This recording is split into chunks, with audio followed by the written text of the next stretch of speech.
नमस्कार दोस्तों, मैंने आपको क्लास 6 के वीडियो में अपन चल रहे थे और ग्लोब पर अपन चर्चा कर रहे थे। ये टॉपिक वो है जो आपके रीट में आता है, अन्य एग्जाम में पूछा जाता है और क्लास 6 का है। और वही टॉपिक मैं पढ़ा रहा हूँ जो आपके लिए रीट के लिए इम्पोर्टेंट है, ग्रेड सेकंड के लिए इम्पोर्टेंट है। और आप जानते हैं कि 6 से जो 12 तक की बुक हैं उनसे जो क्वेश्चन है वो आपके करंट जो जितने भी करंट एग्ज़ाम होते हैं उनमें पूछे जाते हैं।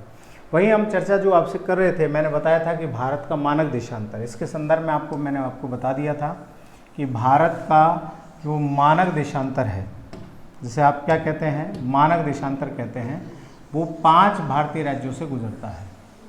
कितने भारतीय राज्यों से गुजरता है कि वह 5 भारतीय राज्यों से गुजरता है। क्या गुजरता है बताइएगा? भारत का मानक देशांतर, ये सबसे इम्पोर्टेंट है। ये 5 भारतीय राज्यों से गुजरता है। अब ये जो मानक देशांतर है 5 से गुजरता है, 5 के नाम मैं आपको बता चुका हूँ कि यूपी, एमपी, छत्तीसगढ़, उड़ीसा और आंध्र प्रदेश, ये मैंने आपको बता दिया था। और ये मछलीपट्टनम बंदरगाह से गुजरता है। किस बंदरगाह से? मछलीपट्टनम। आप जानते हैं मैप में यहाँ पे ठीक से नहीं शो हो रहा, लेकिन ये आपके गुजरते हैं। तो भारत से कर्क रेखा भी गुजरती है। ये भारत से गुजरने वाला जो है आपके क्या है, मुख्य अक्षांश है कर्क रेखा। ठीक है, कि कर्क रेखा जो है वो यहाँ से आपके क्या होती है, गुजरती है। ठीक है, तो ये जो मैप है इसमें आपके कर्क रेखा यहाँ से गुजरती है। तो कर्क रेखा 8 भारतीय राज्यों से गुजरती है। आप ये भी जानते हैं कर्क रेखा कितने भारतीय राज्यों से? 8। कि पश्चिम से एक राज्य है गुजरात, दूसरा है राजस्थान, तीसरा एमपी, चौथा है आपके छत्तीसगढ़, पांचवा झारखंड, छठा पश्चिम बंगाल, इधर से बीच में बांग्लादेश आता है और उसके बाद है त्रिपुरा और मिजोरम। त्रिपुरा और मिजोरम इन 8 भारतीय राज्यों से गुजरती है। ठीक है, इन भारतीय राज्यों का क्रम यदि हम पश्चिम से देखें, पश्चिम से पूर्व की ओर देखें, तो पश्चिम में पहला है गुजरात, दूसरा है राजस्थान, तीसरा मध्य प्रदेश, चौथा छत्तीसगढ़, पांचवा झारखंड, छठा पश्चिम बंगाल, सातवां त्रिपुरा और 8वां मिजोरम। ये पश्चिम से पूर्व क्रम है।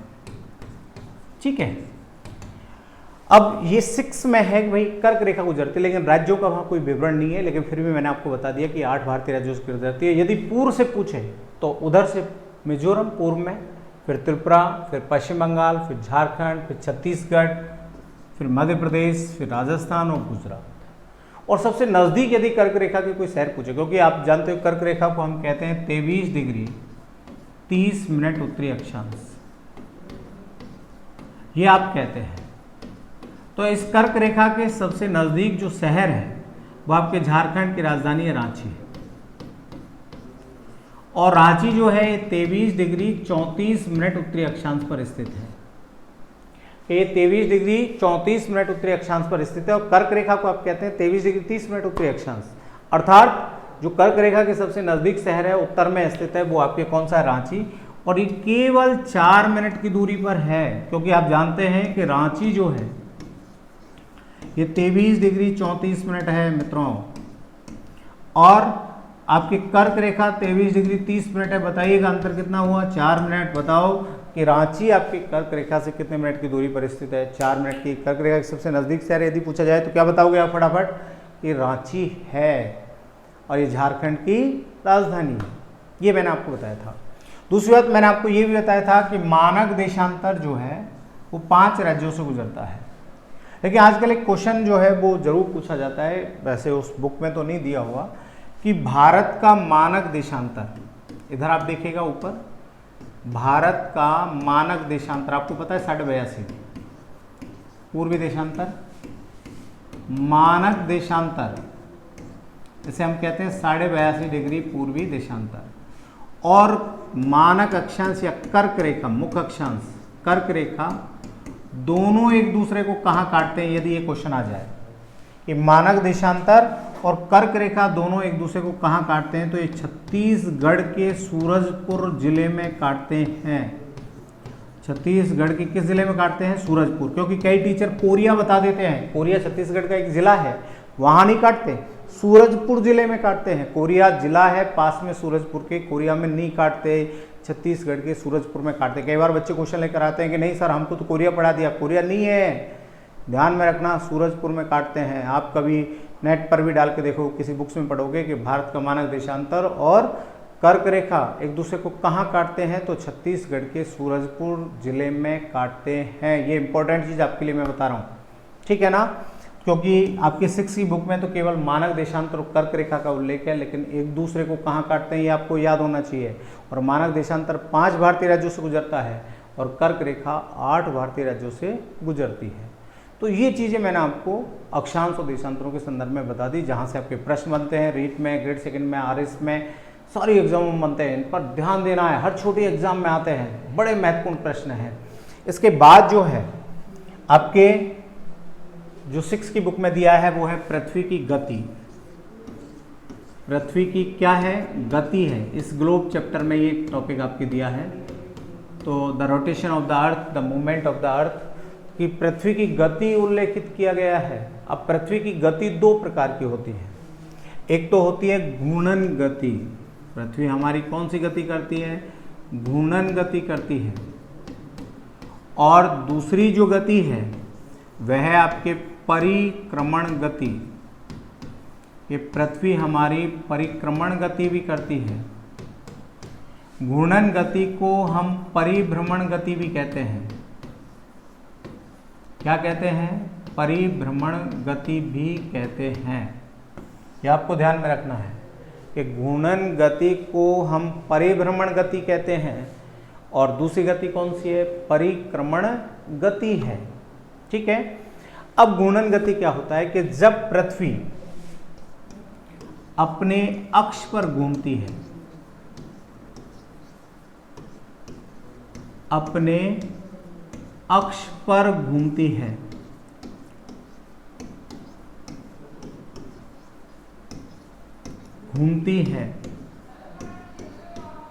तो उसे घूर्णन गति कहते हैं कि पृथ्वी अपने अक्ष पर क्या करे, घूमे।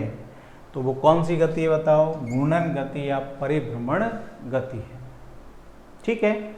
और जब वह आपके जैसे सूर्य के चारों ओर घूमे, सूर्य के क्या करें, चारों ओर घूमे परिपथ में, ठीक है, परिक्रमा लगाए, ऐसी गति को हम क्या कहते हैं, परिक्रमण गति कहते हैं। कि जब पृथ्वी अपने अक्ष पर घूमे, जैसे ऐसे घूम जाती है हिंदू धर्म में आपने देखा होगा कि सूर्य को जल चढ़ाकर लोग एक जगह घूमते हैं ना, तो ऐसी गति घूर्णन गति या परिभ्रमण कहलाती है, क्योंकि ब्रह्म में की गई गति है। और जब हम मंदिर में जाते हैं या कहीं धार्मिक स्थल पर जाते हैं तो चारों ओर परिक्रमा लगाते हैं, तो उसे हम कौन सी गति कहते हैं, परिक्रमण गति कहते हैं। तो देखिएगा हमारी जो पृथ्वी है ये सूर्य के चारों ओर क्या कर रही है, परिक्रमा, ये बीच में सूर्य है और अपने परिपथ में क्या कर रही है, परिक्रमा कर रही है। तो ये कौन सी गति हुई, परिक्रमण गति हुई अपने परिपथ में। और ऐसे परिपथ को हम कहते हैं दीर्घवृत्ताकार परिपथ कहते हैं। क्या कहते हैं, दीर्घवृत्ताकार परिपथ कहते हैं। कि जब पृथ्वी सूर्य के चारों ओर दीर्घवृत्ताकार परिपथ में गति करती है तो ऐसी गति को परिक्रमण गति कहते हैं। और जब अपने अक्ष पर घूमती है तो उसे हम क्या कहते हैं, घूर्णन गति या परिभ्रमण गति कहते हैं, ठीक है। अब देखिएगा जब पृथ्वी घूर्णन गति करती है तो हमेशा ध्यान में रखना दिन और रात का निर्माण होता है, दिन और रात का निर्माण होता है। ये ध्यान में रखना कि जब भी घूर्णन गति हो तो किसका निर्माण होता है, दिन और रात का निर्माण होता है, ठीक है। इससे ऋतुओं का निर्धारण भी होता है, ठीक है। लेकिन खासतौर पर यही ध्यान में रखना है कि दिन और रात का क्या होता है, निर्माण होता है। लेकिन जब भी परिक्रमण गति होती है तो वर्ष का निर्माण होता है। किसका निर्माण होता है, वर्ष का निर्माण होता है। यह आपको ध्यान में रखना है कि परिक्रमण गति हो तो क्या बनता है, वर्ष का निर्माण होता है। दूसरी बात यह है कि पृथ्वी जो है अपने अक्ष पर घूर्णन गति एक चक्कर 23 घंटे 56 मिनट और 4 सेकंड में पूरा करता है, और 4 सेकंड में अपने अक्ष पर पूरी गति करती है। 23 घंटे 56 मिनट और 4 सेकंड में क्या करती है, घूर्णन गति करती है, ठीक है। जबकि परिक्रमण गति में आपके 365 दिन 5 घंटे 48 मिनट और 46 सेकंड का समय लगता है। कितने का समय लगता है, 365 दिन 5 घंटे 48 मिनट और 46 सेकंड का समय लगता है परिक्रमण गति में। जब सूर्य के चारों पूरी परिक्रमा करती है, 1 वर्ष का समय लगता है। 365 दिन 5 घंटे 48 मिनट 46 सेकंड, ये आपको ध्यान में रखना इंपॉर्टेंट। और जब अपने अक्ष पर घूमती है तो 23 घंटे 56 मिनट और 4 सेकंड। तो देखो इधर 4 मिनट इधर बच गई, और उधर जो है आपके देखिएगा 6 घंटे बढ़ गए। तो 6 घंटे ऐसे बढ़ेंगे तो 4 वर्ष में 1 दिन बढ़ेगा कि नहीं बढ़ेगा, क्योंकि 4 वर्ष में परिक्रमण गति में ठीक है, प्रत्येक वर्ष लगभग 6 घंटे बढ़ते हैं, लगभग 6 घंटे बढ़ते हैं। कितने बढ़ते हैं, 6 घंटे बढ़ते हैं। अब बताइएगा प्रतिवर्ष लगभग 6 घंटे बढ़ते हैं, तो 4 वर्ष में 6 घंटे बढ़े तो कुल कितने घंटे और बढ़ गए, 24 घंटे। और 24 घंटे में क्या होता है, 1 दिन होता है। 24 घंटे में क्या होता है, 1 दिन होता है। ये बड़ी महत्वपूर्ण बात है। तो 24 घंटे में 1 दिन है, तो हर 4 वर्ष में आपके 1 वर्ष 366 दिन का होता है। कितने दिन का होता है, 366 दिन। जब 4 वर्ष में 1 दिन बढ़ जाए, 365 दिन की जगह 366 दिन हो जाए, तो ऐसे वर्ष को हम लीप वर्ष कहते हैं। कौन सा वर्ष कहते हैं, लीप वर्ष। ये ध्यान में रखना, इस 6 की बुक में है। और ऐसा ये जो दिन, 1 दिन जो बढ़ता है उसे हम एडजस्ट करते हैं। 1 दिन को एडजस्ट हम फरवरी के माह में करते हैं। एडजस्ट किस माह में करते हैं, फरवरी के माह में करते हैं। यह आपको ध्यान में रखना है। किस माह में किया, फरवरी के माह में। अब देखिएगा, मैंने जो आपको बात बताई कि पृथ्वी कितनी गति करती है, कितने प्रकार की गति, 2 घूर्णन गति जिसे परिभ्रमण कहते हैं, और परिक्रमण गति। जब पृथ्वी अपने अक्ष पर चक्कर लगाए तो घूर्णन गति, जब पृथ्वी सूर्य के चारों ओर परिक्रमा करे तो परिक्रमण गति। और ये परिक्रमण गति जो है दीर्घवृत्ताकार परिपथ में करती है, और 365 दिन 5 घंटे 48 मिनट और 46 सेकंड का समय लगता है। जबकि घूर्णन गति में 23 घंटे 56 मिनट और 4 सेकंड का समय लगता है। दूसरी बात यह है कि जब भी घूर्णन गति करती है तो दिन और रात का निर्माण होता है, और परिक्रमण गति करती है तो हमेशा वर्ष का निर्माण होता है।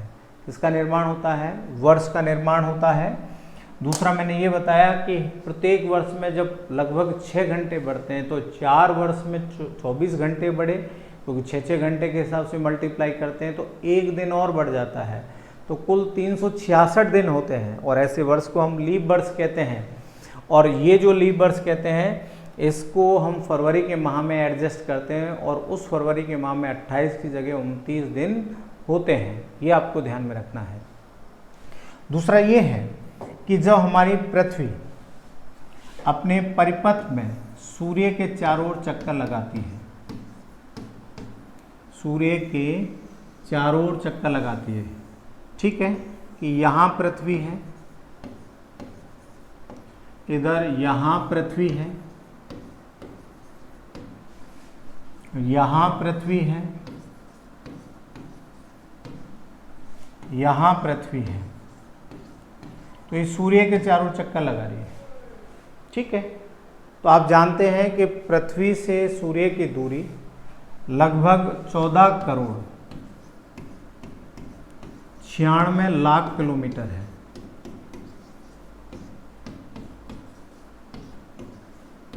ये आप सभी जानते हैं कि पृथ्वी से सूर्य की दूरी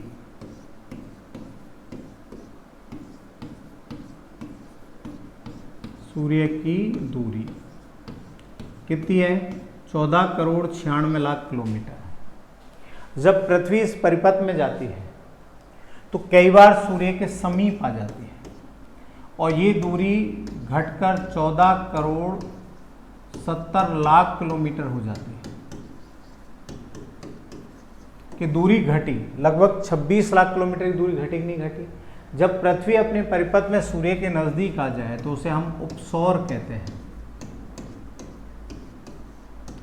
और ये भी ध्यान में रखना, उपसौर प्रतिवर्ष 3 जनवरी को होता है। उपसौर प्रतिवर्ष कब होता है? 3 जनवरी को होता है। ठीक है, जब पृथ्वी अपने परिपथ में दूर चली जाए तो उसे हम अपसौर कहते हैं। और अपसौर प्रतिवर्ष 4 जुलाई को होता है। प्रतिवर्ष कब होता है? 4 जुलाई को होता है। और ये दूरी बढ़कर 15,20,00,000 किलोमीटर हो जाती है।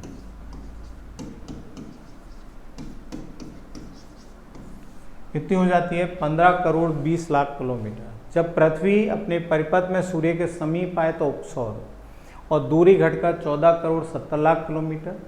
दूर चली जाए तो अपसौर, ये 4 जुलाई को होता है प्रतिवर्ष, 15,20,00,000 किलोमीटर की दूरी हो जाती है। ठीक है, ये महत्वपूर्ण बात आपके दी हुई है, बुक्स में दी हुई है। तो बताओ कितनी अच्छी चीज़ें 6 की बुक में दी हुई है, जिन्हें हम बड़ी क्लासों में आकर पढ़ते हैं, कॉम्पिटिटिव एग्जाम में आकर पढ़ते हैं, वो आपकी 6 की बुक में है। तो पृथ्वी समीप आए तो उपसौर और दूर जाए तो अपसौर। और वास्तविक दूरी कितनी है? 14,96,00,000 किलोमीटर। अपसौर में ये दूरी बढ़कर होती है 15,20,00,000 किलोमीटर और उपसौर में ये दूरी घटकर होती है 14,70,00,000 किलोमीटर होती है। ठीक है, ये बड़ी महत्वपूर्ण बात है। दूसरी बात ये है कि जब हमारी पृथ्वी सूर्य के चारों चक्कर करती है तो ऐसे भी दिन आते हैं जब दिन और रात की अवधि समान होती है। दिन और रात की अवधि समान होती है। अब मुझे ये बताइएगा कि दिन और रात की अवधि कब समान होती है? अवधि समान होती है तो दिन और रात की अवधि समान होती है 21 मार्च और 23 सितंबर को। जब 21 मार्च को दिन रात की अवधि समान हो तो उसे वसंत विषुव कहते हैं। और जब 23 सितंबर को आपके दिन और रात की अवधि समान हो तो उसे शरद विषुव कहते हैं। उसे क्या कहते हैं? शरद विषुव कहते हैं। 21 मार्च को वसंत विषुव और 23 सितंबर को शरद विषुव। अब आप कहोगे कि ये दिन रात की अवधि समान कैसे होती है? कि ये पृथ्वी है तो भूमध्य रेखा या विषुवत रेखा पर सूर्य की किरणें एकदम सीधी पड़ती हैं। सूर्य की किरणें इन 2 दिनों में कैसी पड़ती हैं? सीधी पड़ती हैं। तो इन 2 दिनों में जब सीधी पड़ेंगी तो एक उस दिन और रात की अवधि समान होगी। 12 घंटे का दिन होगा, 12 घंटे की रात होगी। और ऐसा वर्ष में 2 ही दिन होता है। एक तो 21 मार्च को होता है जब सूर्य उत्तरायण होता है, और एक 23 सितंबर को होता है जब सूर्य दक्षिणायन होता है। देखो 23 सितंबर के बाद सूर्य क्या होने लगता है? दक्षिणायन, पूर्ण दक्षिणायन की स्थिति आती है। और 21 मार्च के बाद सूर्य क्या होने लगता है? पूर्ण उत्तरायण होने लगता है। ठीक है, तो 21 मार्च को बसंत विषुव होता है और 23 सितंबर को क्या होता है? शरद विषुव। और सूर्य की किरणें विषुवत रेखा पर परिपथ में कैसी पड़ती हैं? सीधी पड़ती हैं। इसलिए दिन और रात की अवधि क्या होती है? समान होती है। और इसको हम बसंत विषुव और शरद विषुव कहते हैं। तो बसंत विषुव यदि पूछा जाए तो क्या करोगे आप? 21 मार्च। शरद विषुव पूछा जाए तो क्या करोगे, 23 सितंबर। ये महत्वपूर्ण बात जो है वो मैंने आपको बताई है और इनसे 100% आपकी क्या आता है, क्वेश्चन आता है। एक बार मैं रिवाइज करवा देता हूँ जिससे आप भूलो ना। फिर आगे जो है परिक्रमण और परिभ्रमण गति के अलावा आपके जो है लीप बर्स वगैरह जो है इनके बारे में मैंने बता ही दिया, लेकिन इसके आगे भी आपके बुक्स में दिया हुआ है गतियों के बारे में, और सूर्य ग्रहण चंद्र ग्रहण भी आपके 6 की बुक में दिया हुआ है, तो उसको भी मैं आपको नेक्स्ट पार्ट में आपको बताने वाला हूँ, पार्ट 4 में वो आपको मैं बताने वाला हूँ। तो एक बार इसे समझ लीजिएगा, जो जो चीज़ें मैंने आपको बताई हैं मेरे साथ आप देखते हुए चलिएगा। मैंने ये बताया कि भारत का मानक देशांतर 5 राज्यों से गुजरता है और वो हैं उत्तर प्रदेश, छत्तीसगढ़, मध्य प्रदेश, ओडिशा और आंध्र प्रदेश। आंध्र प्रदेश में मछलीपट्टनम नामक बंदरगाह से गुजरता है। भारत से मुख्य अक्षांश कर्क रेखा गुजरती है जिसे 23.5 डिग्री उत्तरी अक्षांश कहते हैं। ये 8 भारतीय राज्यों से गुजरती है। पश्चिम से पूर्व देखें तो पहला गुजरात, दूसरा राजस्थान, तीसरा मध्य प्रदेश, चौथा छत्तीसगढ़, पांचवा झारखंड, छठा पश्चिम बंगाल, सातवां त्रिपुरा और 8वां मिजोरम। ये आपके पश्चिम से है। ये कहाँ से हैं, पश्चिम से हैं। अब यदि हम पूर्व से देखें तो पहला मिजोरम, दूसरा त्रिपुरा, तीसरा पश्चिम बंगाल, चौथा झारखंड, पांचवा छत्तीसगढ़, छठा मध्य प्रदेश, सातवां राजस्थान और 8वां गुजरात। कर्क रेखा के सबसे नज़दीक शहर यदि पूछा जाए तो कर्क रेखा के सबसे नज़दीक शहर है रांची, 23 डिग्री 34 मिनट उत्तरी अक्षांश पर स्थित है। दूसरी बात यह है कि रांची सबसे नज़दीक है, तो रांची कर्क रेखा से 4 मिनट की दूरी पर स्थित है। ये आपको ध्यान में रखना है। दूसरी बात यह है कि क्वेश्चन ये भी आता है कि कर्क रेखा और भारत का मानक देशांतर दोनों एक दूसरे को, मतलब 82.5 डिग्री पूर्वी देशांतर और कर्क रेखा 23.5 डिग्री उत्तरी अक्षांश दोनों एक दूसरे को कहाँ काटते हैं, तो छत्तीसगढ़ राज्य के सूरजपुर में काटते हैं। सूरजपुर एक ज़िला है, वहाँ ये काटते हैं। कई लोग कोरिया लिखा देते हैं जो कि गलत है। ये आप ध्यान में रखना कि सूरजपुर ज़िले में काटते हैं। नेक्स्ट में आपके नंबर 2 जो है वह है आपके पृथ्वी की गतियों के बारे में बताया, घूर्णन गति और परिक्रमण गति। जब पृथ्वी अपने अक्ष पर घूमे, जैसे अपने हिंदू धर्म में देखा है कि जब हम सूर्य को जल चढ़ाते हैं तो लोग अपने उस जगह घूमते हैं, क्या पता भगवान ऐसे ना मिले लेकिन घूमने से मिल जाएं। तो ऐसी जो गति है अपने मूल स्थान पर करते हैं तो घूर्णन गति होती है। भ्रम में की गई गति है तो उसे हम परिभ्रमण गति कहते हैं। और जब भी ये गति होती है तो इस गति के कारण दिन और रात का निर्माण होता है। दूसरी बात यह है कि 23 घंटे 56 मिनट और 4 सेकंड का समय अपने अक्ष पर लगता है। परिक्रमण गति, जब पृथ्वी दीर्घवृत्ताकार परिपथ में सूर्य के चारों ओर चक्कर लगाती है तो ऐसी गति को परिक्रमण कहते हैं और इससे वर्ष का निर्माण होता है। और एक परिक्रमण गति में 365 दिन 5 घंटे 48 मिनट और 46 सेकंड का समय लगता है। ठीक है ना, मतलब कि लगभग 6 घंटे प्रतिवर्ष बढ़ जाते हैं। इसी तरह से हर 4 वर्ष में आपके 24 घंटे बढ़ते हैं, मतलब कि एक दिन का समय बढ़ जाता है। और जब 366 दिन का 4 वर्ष में एक दिन वर्ष हो तो उसे हम लीप वर्ष कहते हैं। और एक दिन को हम फरवरी के माह में एडजस्ट करते हैं क्योंकि फरवरी 28 की होती है और लीप वर्ष में 29 की होती है। और भारत के पूर्व प्रधानमंत्री मोरारजी देसाई एकमात्र ऐसे प्रधानमंत्री है जिनका जन्मदिन हर 4 वर्ष में एक बार आता है। ठीक है, नेक्स्ट की मैं फिर आपको बता रहा था कि पृथ्वी की सूर्य से जो वास्तविक दूरी है वो 14 करोड़ 96 लाख किलोमीटर है। पृथ्वी सूर्य के चारों जिस परिपथ में चक्कर लगाती है उसे हम दीर्घवृत्ताकार परिपथ कहते हैं। दीर्घवृत्ताकार क्या कहते हैं, परिपथ कहते हैं, इलिप्टिकल सर्किल कहते हैं। और ये ध्यान में रखना कि जब पृथ्वी इसी परिपथ में सूर्य के समीप आ जाए तो उसे उपसौर कहते हैं, जो 3 जनवरी को होता है। और दूरी घटकर 14 करोड़ 70 लाख किलोमीटर रह जाती है, मतलब 26 लाख किलोमीटर का अंतर आ जाता है। जब सूर्य परिपथ में दूर चली जाए, पृथ्वी सूर्य से परिपथ में दूर चली जाए तो उसे अपसौर कहते हैं। ये प्रतिवर्ष 4 जुलाई को होता है और ये दूरी बढ़कर 15 करोड़ 20 लाख किलोमीटर हो जाती है। ऐसा प्रतिवर्ष होता है। इसके अलावा मैंने आपको बताया था कि दिन और रात की अवधि जब समान हो, जब सूर्य की किरणें विषुवत रेखा पर सीधी पड़ें तो उसे हम 21 मार्च को ऐसा होता है, उसे हम बसंत विषुव कहते हैं, जब उत्तरायण की स्थिति होने लगती है। और जब 23 सितंबर को जब पूर्ण आपके दक्षिणायन की स्थिति होती है, जब इस तरह की स्थिति आती है तो उसे शरद विषुव कहते हैं। बहुत बहुत धन्यवाद। अब आपको जो भी मैं आपको बताऊंगा वो आपके नेक्स्ट उसमें बताऊंगा। पार्ट 4 में आपको ग्लोब टॉपिक जो है वो आपके पूरा हो जाएगा। और ये जो टॉपिक है जैसे ही ग्लोब पूरा होगा उसके बाद में आपके नेक्स्ट टॉपिक लिया जाएगा जो कि आपके रीट और अन्य एग्जामों के लिए महत्वपूर्ण है। बहुत बहुत धन्यवाद और इसे ज़्यादा से ज़्यादा शेयर कीजिएगा। हितेश स्टडी पॉइंट, ये मेरे यूट्यूब चैनल का नाम है, हितेश स्टडी पॉइंट। यही मेरा टेलीग्राम है, तो आप उस पर जाकर इसे सर्च कर सकते हैं और हितेश स्टडी पॉइंट के नाम से, और ज़्यादा से ज़्यादा लोगों को आप इसे क्या करें, शेयर करें।